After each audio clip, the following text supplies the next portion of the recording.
What is up, my brothers and sisters, my agents of respect? It's your boy Trey Johnson back with another episode of the No Disrespect But podcast. Before we get started, make sure you like and subscribe to the channel. Always feel free to comment. Just make sure you keep those comments respectful. Now, if you hadn't noticed, it's March Madness time. The NCAA tournament is coming up, both men's and women's. And let's be honest, I think everybody's more excited for the women's tournament that's going to be coming up this week. I mean, yeah, we know the star power that's going into it, but also the storylines. Juju Watkins, can she be a freshman phenom that takes USC all the way to a national title? Kaylin Clark, maybe the GOAT. Can she get it done? It's going to be a tough road. Um, there's a chance she might meet the defending reigning national champions, the LSU Lady Tigers, en route to a championship. Will they go back to back? We also know how dominant South Carolina has been. Notre Dame having another freshman phenom. So there's a lot to be excited about for the women's tournament. But today is going to be the first part of a two-parter. Second part coming tomorrow, and we are going to start with the men's tournament. Now, the men's tournament might not have as much star power as you're accustomed to, but I do think the brand is the brand with some of these teams, and I think there's going to be a few upsets. I'm going to give you my bracket, and I'm gonna tell you right now, I have sucked at this maybe the last 5 years. My bracket gets busted typically on day one. So please take what I give you as a grain of salt. These are my brackets. Worry about yours. Don't be around here judging mine. But it's going to be some of the same old, same old. You're going to see some of the great teams like the reigning champions, the UConn Huskies. They'll probably be in that number. You're going to see some teams like Southland Conference, McNeese State. You're going to hear that name a lot. I'm just going to give you an idea, but not to give away the whole episode. I won't tap in. Like I said, we're going to start with the men's game. If you're looking for analysis and points per game and the top players and all that type of stuff, go listen to somebody else's podcast. Y'all don't ask President Biden to give you the reasonings for his predictions, so don't fucking ask me, because I ain't going to give it to you. I'm just going to give you how I feel, and it's just how I feel. I don't need to explain a damn thing to you. You ain't my mama. Anyways, going to start with the round of 64, and I know some matchups are, I think, pretty much almost finalized, but we're still trying to figure out what it's going to be. And so I'll just kind of start as I kind of wrote them down and how they showed up on the ESPN Tournament Challenge app. And so I'll start with UConn versus Stetson. Shout out to my man, Will Perry, cool guy, Stetson grad. So sorry, but they're going to lose to UConn, but I will make sure to give you a call before the game, Will. I'm pretty sure you're probably at the game repping the Stetson University. But anyways, I got UConn over Stetson, have Florida Atlantic over Northwestern. So that might be a little bit of an upset. Well, Florida Atlantic is the 8th seed, Northwestern's the 9th seed, but given the conferences, you might see that as an upset. I have the University of Alabama at Birmingham over San Diego State. I have Auburn over Yale.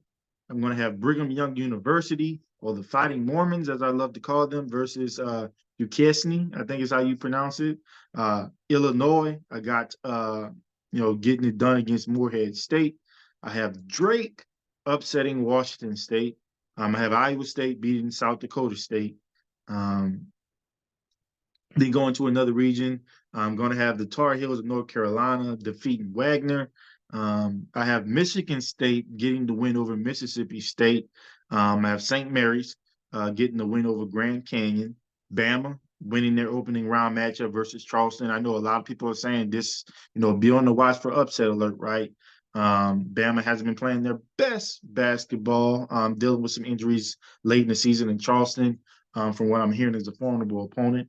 And look, I haven't watched a ton of college basketball this year. I usually try to get it done around conference play and conference tournament time. So again, if you're looking for expert analysis on this, look for somebody else. I'm just guessing. Clemson going against New Mexico Lobos. I'm going to go with Clemson on that one. Baylor versus Colgate. I'll go with Baylor. Met a nice family from Waco today. So that's one of the reasons why I'm going with Baylor on this one.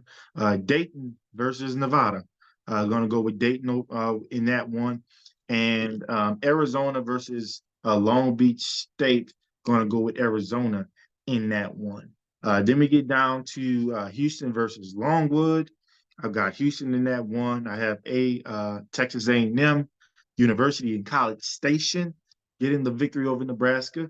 You guys know I rep that A&M Commerce. They pay the bills, so you know it is what it is. I got James Madison actually with an upset victory over Wisconsin. One of the grad assistants actually played ball. One of the best young men I've ever met in my life. Shout out to you, JT, Georgia College's finest.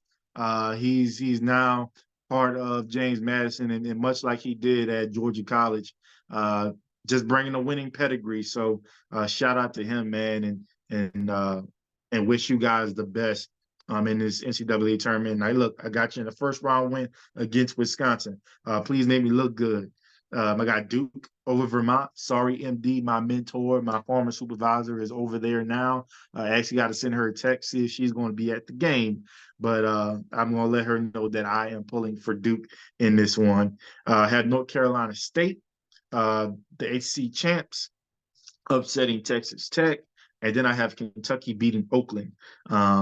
I have Florida. I don't know if they're playing Boise State or Colorado. I don't know if at the time of this, I don't know if those games have transpired, but either way, that doesn't matter. I have Florida winning that one, and I have Marquette beating Western Kentucky. I have Purdue over the Graham fam, Grambling Tigers. I want to pick y'all, but I'm just gonna go with Purdue. I don't think they. I mean, they typically have early exits. They typically do, but I'm gonna go with Purdue on this one. I'm gonna go with McNeese State. I told you guys to watch out for that name, led by Will Wade.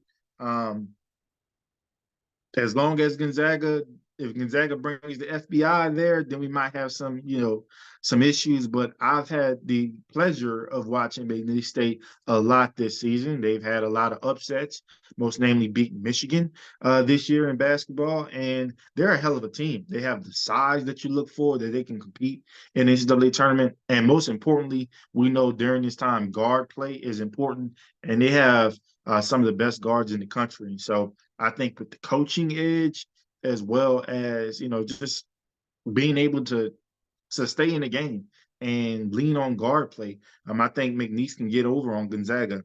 I have Kansas over Sanford. I have Oregon getting the upset over University of South Carolina. I have Akron getting the upset victory over Creighton. I have Texas beating Colorado State, and I have Tennessee beating St. Peter's. Sorry, Peacocks. But I don't think you guys are going to have a Cinderella story this year. And that takes us to the round of 32, where you'll have UConn going against Florida Atlantic. I'll go with the Huskies in that one. UAB versus Auburn. While I hate Auburn, I will go with them in this one. I'm sorry, Alabama, Birmingham, but I'm going to go with Auburn in this one. SEC champs. I think they're playing some of their best ball late in the season. I'm going to stick with them in that one. I have BYU getting the win against Illinois. I have Iowa State getting the win against Drake. I've been kind of torn. I've been thinking about Drake getting that upset victory, but I'll stick with my gut in Iowa State on that one. I actually have Michigan State upsetting a number one seed in North Carolina in the round of 32. I have Bama beating St. Mary's. I have Baylor over Clemson. I have Arizona over Dayton, kind of another toss-up for me. I have Texas A&M of College Station defeating the number one seed Houston. So there's 2 1 seeds already down here in my bracket. I have Duke defeating James Madison. Sorry, JT, got to stick with my Duke guys. And I have Kentucky beating North Carolina State. Now, North Carolina State is a very formidable opponent, and I can see them upsetting the Kentucky Wildcats, but I will stick with Coach Cal for now.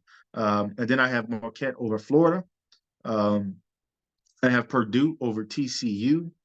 I have McNeese over Kansas. So McNeese staying in it, getting another big upset over Kansas. I have Oregon beating Akron, and I have Tennessee beating Texas. And so now as we get to the Sweet 16, I have McNeese getting another upset victory and knocking out another number one seed as McNeese beats Purdue. And I have Tennessee beating Oregon. I have UConn kind of being, I think, at this point, the lone one seed in the tournament, defeating Auburn. I have Iowa State over Brigham Young. I have Alabama over Michigan State. I have Baylor over Arizona. I have Duke over Texas A&M in College Station, and I have Kentucky over Marquette. And so we'll get to the Elite Eight where I have UConn facing Iowa State. I'll take UConn in that one. Bama facing Baylor. I will take Bama in that one. And no, it has nothing to do with my allegiance to their football team. I just think Bama is a team that could get hot late in the year and in this tournament and create some momentum for themselves, especially as they get healthier. So I could see them making a run.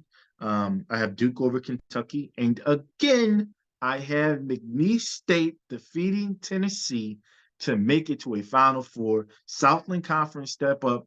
For some reason, I'm wearing their colors right now. I hope I still have my job in the morning. This was coincidental, but I have McNeese State out of Lake Charles, Louisiana, Southland Conference champion. I have them making it to the Final Four. Southland Conference will be on the map.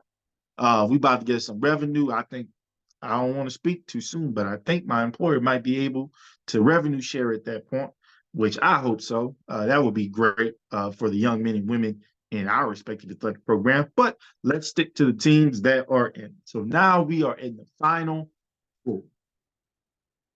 At this point, I already know my bracket's busted. I already know my bracket's busted. I'm picking a Duke team that hasn't looked formidable really to make it. They lost the first, like the quarterfinal essentially of their conference tournament. We saw North Carolina taking them to task. I got UConn in there. I haven't really watched a lick of their games this year, but they've been the top team or in that range. I got Bama in there, and I got McNeese State. So there's always at some point in the men's tournament, there's always going to be upsets. And that's kind of why I got McNeese in there. They're a team I'm familiar with. I'm familiar with their roster. I'm familiar with their coaching staff. And so that's why I'm choosing them to be the Cinderella story. It could be a number of teams. It could be St. Pete's. It could be Vermont. It could be Charleston, right? It could be Grambling.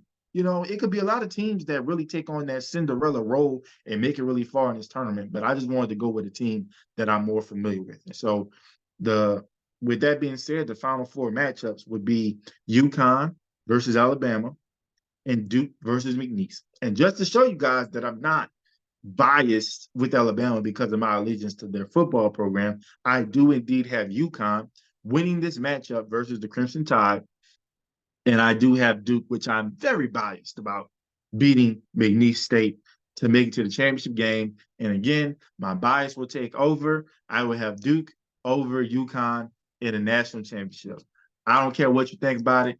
That's my opinion. I'm sticking to it. Go Dukies. We about to get this national championship. John Schneider is about to show that he is truly the heir apparent to the GOAT, Coach K, and he's about to get his first one of many. That's what we're rolling with. I'm really excited about this, and I'm really going to enjoy this men's tournament. So I think probably this might be the first year where I haven't really been in tune with the men's game, and maybe it's one of those things where I really maybe gravitate towards the women's game. Like I knew of the players and everything like that, but I typically wouldn't catch the women's tournament until probably round of 32, maybe Sweet 16. But once I really started paying attention more and more and more, and they're on TV more, and I love the coaches, right? Some of the greatest coaches ever. So it kind of gravitated me more to the women's game when I was watching college basketball, as opposed to times before. I would pretty much pay attention to maybe two teams in women's college basketball and just hope that they were going to be good enough to make a run in the tournament. And I think I've diversified my portfolio in terms of getting my eyes on the game. And I'm hoping that in this tournament with the men's, it reignites that fire in me to really want to get invested in really just the programs. I think where the men's game is with some of the one and dones and the transfer portal and things like that, it's going to be hard to really get invested in star power and players, especially with when it comes to the NBA. A lot of their guys they're getting are overseas or in like the G League affiliates with some of these high schoolers going to play for overtime elite and G League Ignite and things like that. So who knows, what we're going to get in the men's game. But I will say one thing I've always valued about the men's game, probably more so than what I value in the women's tournament, is that there will be upsets. There will be upsets. It doesn't matter who you are, where you're from, the enrollment size of your institution, the size of your facilities. You can compete, and so I always look to see who's going to be that Cinderella darling that just screws up everybody's bracket, right? St. Peter's was one year. Florida Atlantic was one year. I remember Florida Gulf Coast. They ruined my bracket on the first day because I think they beat the team I had winning the national championship. So, man, really excited. Tournament starts tomorrow, and so really excited to see some of these games, some of these potential upsets. They call it March Madness for a reason, and so let the games begin. So as I end, like I always do, if there's anything that offended anyone, which I'm sure I have, because there were 58, no, 60 teams I didn't choose to make it to the Final Four, right? And 63 teams that I didn't choose to win. So if there's anything I said or did with my bracket that offended anyone, it's a good thing. It's an opportunity for me to learn. It's an opportunity for you to teach me. All I ask is that you pick Duke to win a national championship. No, man, seriously, all I ask is that you keep it respectful. Peace.